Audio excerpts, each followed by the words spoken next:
Hello and welcome to this review of an old N&B keyboard. I'll just call it the iCL DRS because the part number sticker has mostly fallen off, so calling it this will be easier. This uses Space Invaders switches. They get the name by the shape of the switch that looks like Space Invaders. From the game, obviously. Kinda, I guess. There are other names for it, but I'll just go with Space Invaders. These keyboards were made by N&B, who make things ranging from ball bearings, guns, so yeah, okay. This is the first and only Space Invader keyboard I have at the moment, so it's my introduction to these switches. The keyboard was made for iCL by N&B, and you should watch Ryan's video if you want to know more about that stuff. I'll try to prioritize other keyboards that haven't been shown on YouTube before, but I felt this one was special and I really like it. Straight away using this keyboard, I noticed the lock lights kinda suck. They have this rectangular cutout with this circular glow around them. This isn't too uncommon, but it always looks cheap.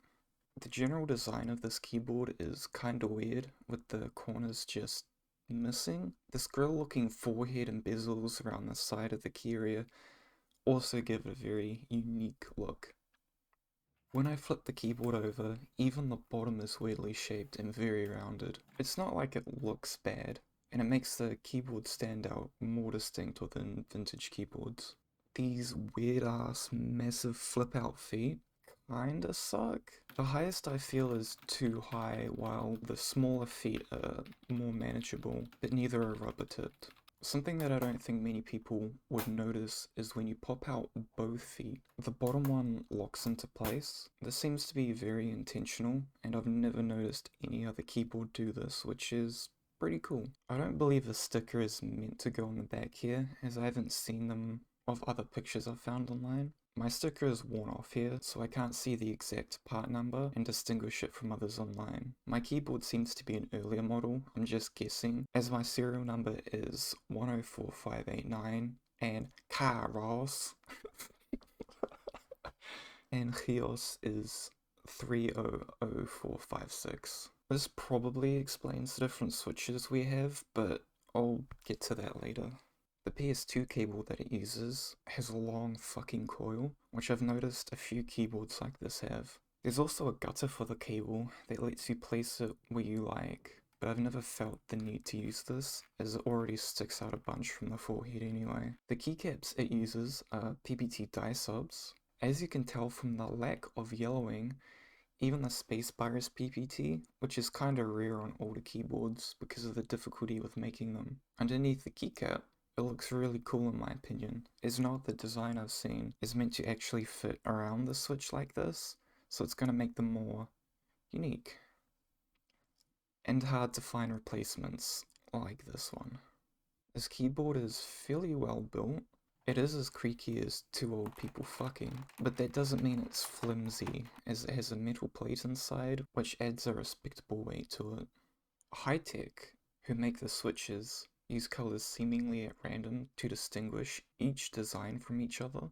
Black ones like I have are usually clicky, but mine are tactile and the one on Chios keyboard are grey and tactile, so it's fairly obvious something has changed between the serial numbers.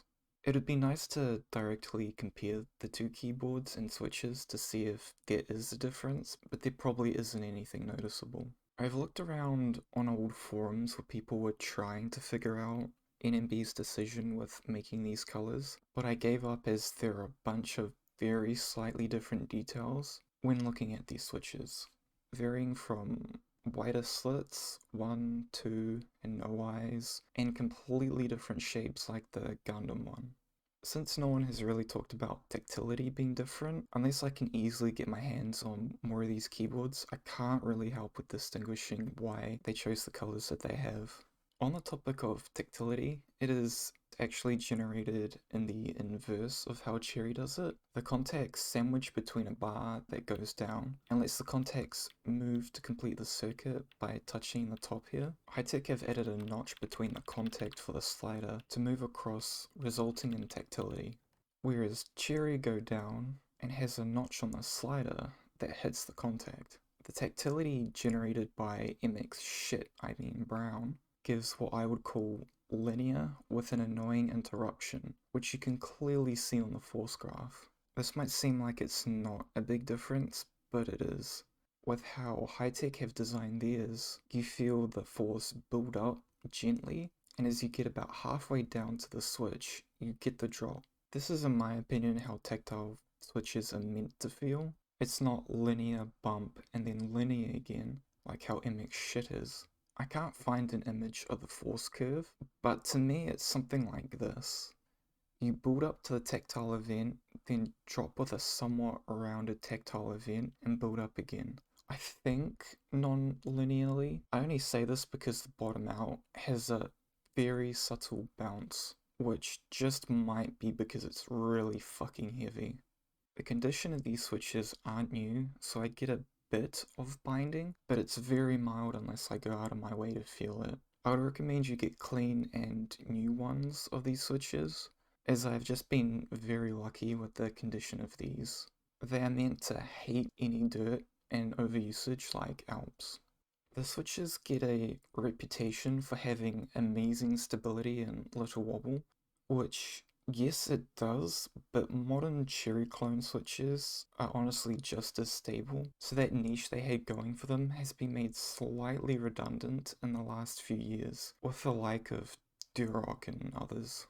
Personally, I'm not super anal about wobble, but there is something about the stability of the switch, the very heavy weighting, and the way of generating tactility that I feel these switches are a little overlooked, as they're really interesting to type on. Just don't take that as me saying they are amazing and the best ever, as it's always preference. As I was writing the early parts of the script with the keyboard, my hands kind of wanted to die, so unless you have big strong hands, your fingers might want to start crying tears of RSI. This has gotten better over the month of my testing, and it probably felt that bad because I just came off using 45-gram springs in my last keyboard testing phase. I would really like to try and spring swap some of these switches, but I have no idea how I'd find springs for them. Swapping to a lighter spring should increase the tactility because science and shit, and hopefully doesn't ruin the switch's ability to function like the box switches do, if the weighting isn't balanced right. The stabilizers are nice and work very well. There is barely any rattle at all, and only a slight ticking on the right shift and spacebar. The switch's stability probably helps with that too.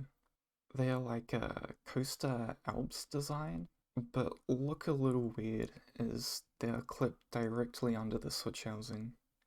I think these are the only stabilizers designed like this, which makes them pretty unique, but if something goes wrong with them, you're fucked. But I guess that's what this keyboard is about, really. Everything about it is just a little weird, but it's executed really well, resulting in a pretty nice old keyboard. During the testing period that might have lasted a little too long, I really did enjoy using this keyboard. So here's the typing test where most people are gonna click off the video. Thanks for watch.